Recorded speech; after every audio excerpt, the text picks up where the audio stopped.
నమస్తే, welcome to taste of India దేశీయ రుచుల చిరునామా. కొత్త వారం, కొత్త గెటప్, కొత్త క్విజన్ లోకి వచ్చేసాం. మరి ఈ క్విజన్ గురించి కాస్త హింట్ ఇస్తాను, గెస్ చేయండి. అదేంటంటే మన దేశానికి మధ్యలో ఉండండి. మధ్యలో ఉంది అంటున్నావు అంటే నాగ్పూరా? ఎందుకంటే నాగ్పూర్ లో కదా జీరో మైల్ స్టోన్ నుంచి స్టార్ట్ అవుతాయి ట్రైన్స్ అన్ని అని ఒకసారి ఎప్పుడో చెప్పావు అని గతంలోకి వెళ్ళారా? కాదు కాదు కాదు, నాగ్పూర్ కాదు. మన దేశానికి మధ్యలో ఉన్నది మధ్యప్రదేశ్. మరి మధ్యప్రదేశ్ క్విజనా అనుకుంటే అక్కడ కూడా తప్పులో కాలేశారండి. మధ్యప్రదేశ్ క్విజన్ కాదు. ఒకప్పుడు మధ్యప్రదేశ్ లో భాగంగా ఉన్న ఛత్తీస్గఢ్ 2000 నవంబర్ 2000 అంటే 2000 సంవత్సరంలోని ఇది విడిపోయిందనమాట. మధ్యప్రదేశ్ నుంచి వేరే రాష్ట్రంగా విడిపోయింది. సో ఆ స్టేట్ లో ఈ రోజు ఉన్నాను, ఛత్తీస్గఢ్. సో మరి విడిపోతే మాత్రం అక్కడికి ఇక్కడికి రెసిపీస్ మారిపోతాయా అని మీకు డౌట్ రావచ్చు. ఎస్, మారిపోతాయి. తెలుగు రాష్ట్రం తీసుకోండి, తెలంగాణ రాష్ట్రం తీసుకోండి, ఈ రెండో ఒకప్పుడు కలిసి ఉండేటివి, కానీ ఇప్పుడు విడిపోయాయి. ఇక్కడ రెసిపీస్ కూడా వేరే కదా. తెలంగాణ వాళ్ళ రెసిపీస్ వేరేగా ఉంటాయి, తెలుగు వాళ్ళ రెసిపీస్ వేరేగా ఉంటాయి. సేమ్ అలాగే మధ్యప్రదేశ్ వాళ్ళ క్విజన్ వేరేగా ఉంటుంది, ఛత్తీస్గఢ్ వాళ్ళ క్విజన్ వేరేగా ఉంటుంది. సో మరి ఈ రోజు నేను పరిచయం చేయబోతున్నా ఛత్తీస్గఢ్ క్విజన్ నుంచి ఒక చక్కటి రెసిపీని తీసుకొచ్చేస్తాను. అదే పరిచయం చేయబోతున్నాను. అదేంటంటే కట్టేకి మూంగ్ దాల్. అది ఎలా ప్రిపేర్ చేసుకోవాలో ఇప్పుడు చూపిస్తాను.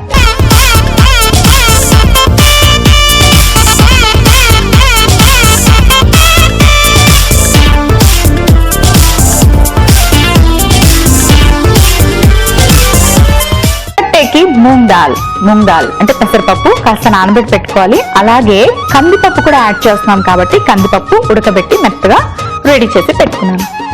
ఇప్పుడు ఎలా తయారు చేయాలో చూపిస్తాను. అయితే ఛత్తీస్గఢ్ అన్నాను కదా, ఛత్తీస్గఢ్ అంటే ఇది మధ్యప్రదేశ్ లో బార్డర్ లో ఉండే ఒక ప్రాంతం అన్నమాట. ఈ మధ్యప్రదేశ్ నుంచి ఛత్తీస్గఢ్ విడిపోయింది. ఇప్పుడు నవంబర్ 2000 లో విడిపోయింది. ఇందులో 28 మిలియన్ పాపులేషన్ ఉన్నారండి. అంటే తక్కువ మంది లేరు, ఏదో 2 లక్షల మందితోనో లేకపోతే 1 లక్ష మందితోనో విడిపోలేదు. 28 మిలియన్ పాపులేషన్ ఉన్న ఒక చక్కటి ప్రాంతం, వెరీ బిగ్ స్టేట్ అనమాట. అండ్ ఇక్కడ చాలా వింతలు విశేషాలు బోల్డ్ అని ఉన్నాయి. మరైతే ప్రాసెస్ చేస్తూ చెప్తే బాగుంటుంది కదా. ఎప్పుడైనా రాష్ట్రాలు 2 విడిపోతే ఏమవుతుందంటే భాష ఒకేలా ఉన్న చిన్న డిఫరెన్సెస్ ఎక్కడో ఉంటాయండి. లైక్ మధ్యప్రదేశ్ లో అందరూ హిందీ మాట్లాడతారు, ఛత్తీస్గఢ్ లో కూడా హిందీ మాట్లాడతారు. కానీ ఛత్తీస్గఢ్ లో ఉండే వాళ్ళు మాట్లాడే హిందీని ఛత్తీస్గఢీ లాంగ్వేజ్ అంటారనమాట. అంటే కొంచెం మార్పులు చేర్పులు ఉంటాయి. లైక్ నేను ఇంటోలో మీకు చెప్పాను కదా, తెలంగాణ తెలుగు రాష్ట్రాలు ఇద్దరు తెలుగు మాట్లాడతారు, కాకపోతే ఆ భాష కానీ యాక్సెంట్ కానీ కొంచెం డిఫరెంట్ గా ఉంటుంది. అలాగే వీళ్ళిద్దరూ పప్పు అన్నం కూర మన అందరూ వండుకుంటారండి. తెలంగాణ వాళ్ళైనా తెలుగు వాళ్ళైనా ఎవరైనా అవే చేసుకుంటారు.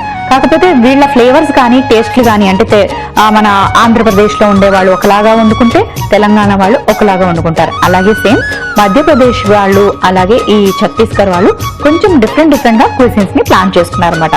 ఎంపీలో మనం ఆల్రెడీ చూసేసాం క్విజన్ ని. ఇప్పుడు ఛత్తీస్గఢ్ లో క్విజన్ లో ఏమేమి ఉంటాయో చూడబోతున్నాం అనమాట ఈ వారం అంతా. సో ప్యాన్ హీట్ ఎక్కింది కదా, ఆ తర్వాత కొంచెం ఆయిల్ వేసుకుందాం.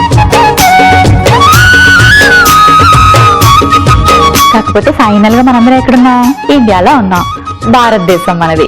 సో ఇలా స్టేట్స్ మారగానే కొంచెం భాష మారుతుంది, అలాగే స్టైల్ మారుతుంది, అంటే మన అటైర్ మారుతుంది, లుక్ మారుతుంది, అండ్ క్విజన్ మారుతుంది. కానీ ఫైనల్ గా you all are Indians.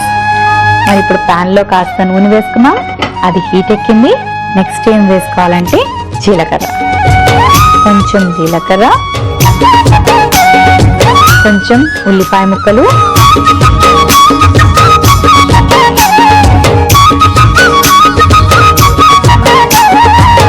Okay.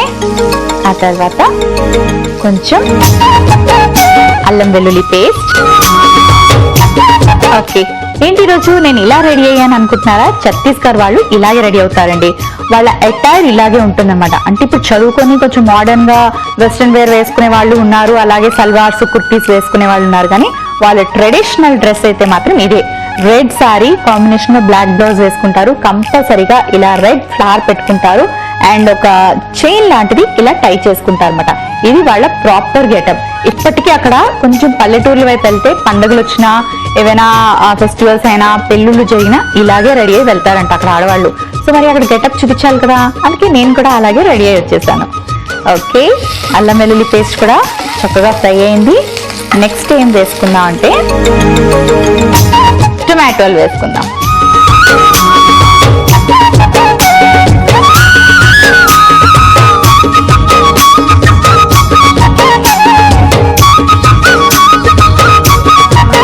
కొంచెం సాల్ట్,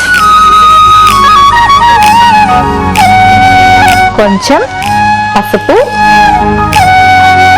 కొంచెం జీరా పౌడర్, కొంచెం గరం మసాలా వేసి ఇలా మిక్స్ చేసుకున్నాం.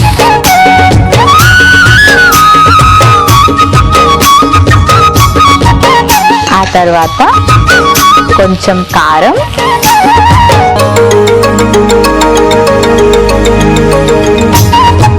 మీరు ఎప్పుడు కనీ విని చూడని పప్పు నేను మీకు చూపిస్తున్నానండి. ఈరోజు ఎన్నో రకాల పప్పులు చేసుకొని ఉంటారు కదా, పప్పు టమాటో, పప్పు తోటకూర, పప్పు గోంగూర, పప్పు మెంతికూర, ఇలా రకరకాల పప్పులు చేసుకొని ఉంటారు. కానీ ఇలా మాత్రం ఎప్పుడు చేసుకొని ఉండరు.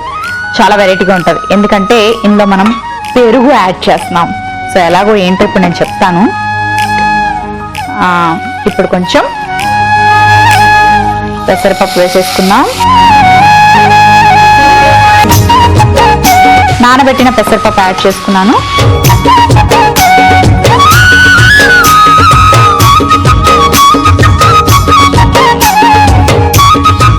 మూత పెట్టుకున్నాం. సో అసలు ఛత్తీస్గఢ్ అనే పేరు ఎలా వచ్చిందో చెప్పాలి కదండి. మరి ఆ ఊరు గురించి, అంటే ఆ స్టేట్ గురించి, ఆ క్విజన్ గురించి మాట్లాడుకునేటప్పుడు ఛత్తీస్ అంటే 36 అనమాట. ఛత్తీస్గఢ్ లోని 36 ఫోర్ట్స్ ఉన్నాయంట.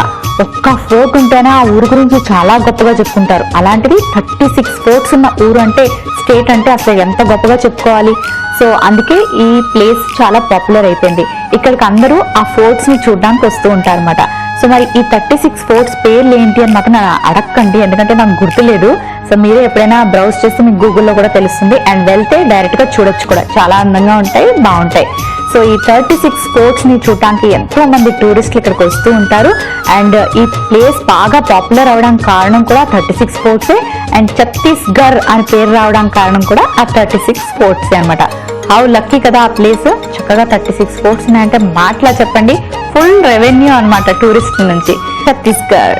సో మరి పప్పు ఎంతవరకు వచ్చిందో చూద్దాం. ఎస్, వాటర్ అంతా డ్రై అయిపోయింది. ఇప్పుడు ఏం చేద్దామంటే ఉడకబెట్టి పెట్టుకున్న కందిపప్పు యాడ్ చేసుకుందాం.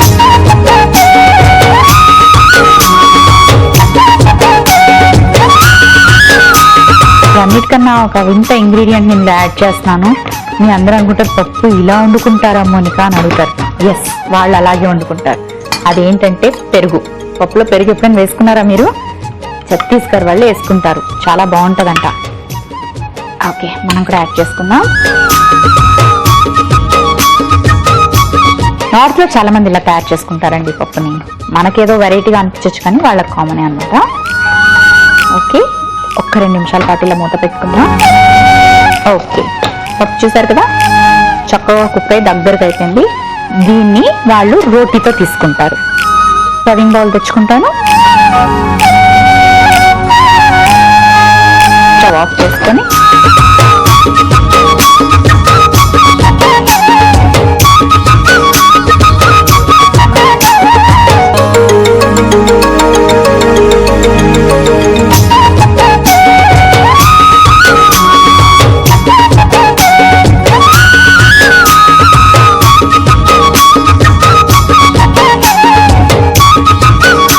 ఇప్పుడు కాస్త కొత్తిమీర వేసి గార్నిష్ చేసుకున్నాం. కట్టేకి మూంగ్ దాల్ రెడీ అయిపోయింది. మరి దీనికి కావలసిన పదార్థాలు, తయారీ విధానం మరొకసారి చూసేయండి. కట్టే మూంగ్ దాల్ కి కావలసిన పదార్థాలు: కందిపప్పు 1 కప్పు, పెసరపప్పు 1 కప్పు, ఉల్లిపాయ ముక్కలు 1 కప్పు, టొమాటో ముక్కలు 1/2 కప్పు, అల్లం వెల్లుల్లి పేస్ట్ 1 టీ స్పూన్, కారం 1 టీ స్పూన్, జీలకర్ర పొడి 1 టీ స్పూన్, పెరుగు 1 కప్పు, గరం మసాలా పొడి 1 టీ స్పూన్, పసుపు 1/2 టీ స్పూన్, నూనె 2 టీ స్పూన్లు, ఉప్పు తగినంత, కొత్తిమీర కొద్దిగా. కట్టేకి మూంగ్ దాల్ తయారు చేసుకునే విధానం: ముందుగా ఒక పాన్ లో నూనె వేసుకొని వేడెక్కాక అందులో జీలకర్ర, ఉల్లిపాయ ముక్కలు, అల్లం వెల్లుల్లి పేస్ట్, టొమాటో ముక్కలు, ఉప్పు, పసుపు, జీలకర్ర పొడి, గరం మసాలా పొడి, కారం, పెసరపప్పు, కొద్దిగా నీళ్లు వేసి కాస్త మూత పెట్టి ఉడకనివ్వాలి. ఆ తరువాత ఉడికించిన కందిపప్పు, పెరుగు వేసుకొని బాగా మిక్స్ చేసుకొని 2 నిమిషాల పాటు ఉడికించి సర్వింగ్ బౌల్ లోకి తీసుకొని కొత్తిమీరతో గార్నిష్ చేసుకుంటే కట్టేకి మూంగ్ దాల్ రెడీ.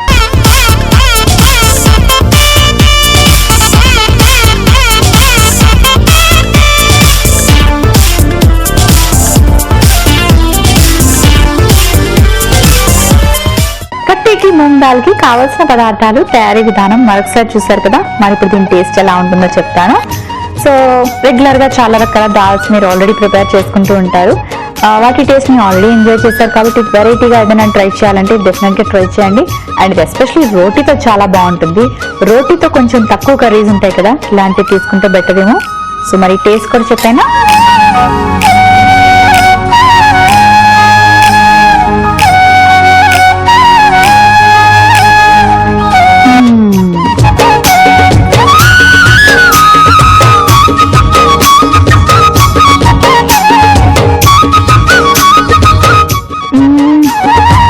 కొంచెం కారం ఎక్కువే ఉంది, బాగానే కారం వేసేసుకున్నాను నేను.